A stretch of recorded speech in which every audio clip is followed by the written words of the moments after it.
Assalomu alaykum, hurmatli tomoshabin. Kanalimizga xush kelibsiz. Video roligimiz ostida bir dona like tugmasini bosib qo'yishni hamda har kunlik ob-havo ma'lumotidan birinchilardan bo'lib xabardor bo'lishni yodingizdan chiqarmang.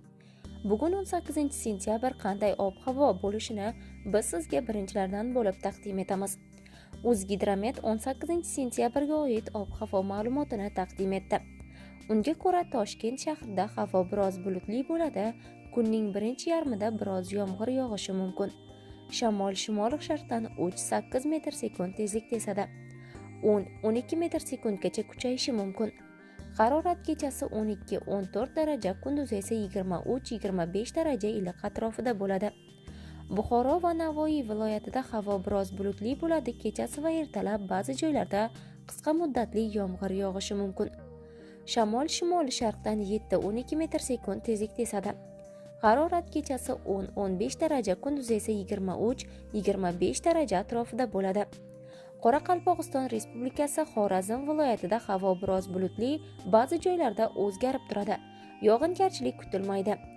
Shamol sharqdan 7-12 metr/sekund tezlikda esadi. Harorat kechasi 8-13 daraja, kunduzi esa 20-25 daraja atrofida bo'ladi. Toshkent, Sirdaryo, Jizzax, Samarqand viloyatlarida havo o'zgarib turadi. Ba'zi joylarda qisqa muddatli yomg'ir yog'adi. Harorat kechasi 10-15 daraja, kunduzi esa 20-25 daraja iliq atrofida bo'ladi. Surxondaryo viloyatida havo biroz bulutli bo'ladi, yog'ingarchilik kutilmaydi. Harorat kechasi 13-18 gradus, kunduzi esa 25-30 daraja iliqni tashkil etadi.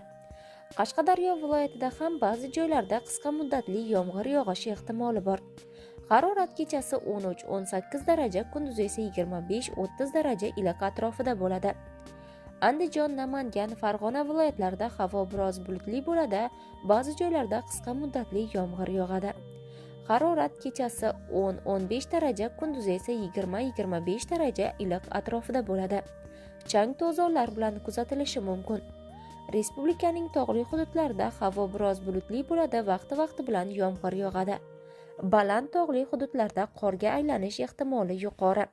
Harorat kechasi 10-15 daraja, kunduzi esa 5-10 daraja iliq atrofida bo'ladi. Ushbu xabarni har kunlik ob-havo ma'lumotidan birinchilardan bo'lib xabardor bo'lishni istaydigan tanishingizga yetkazib qo'ying.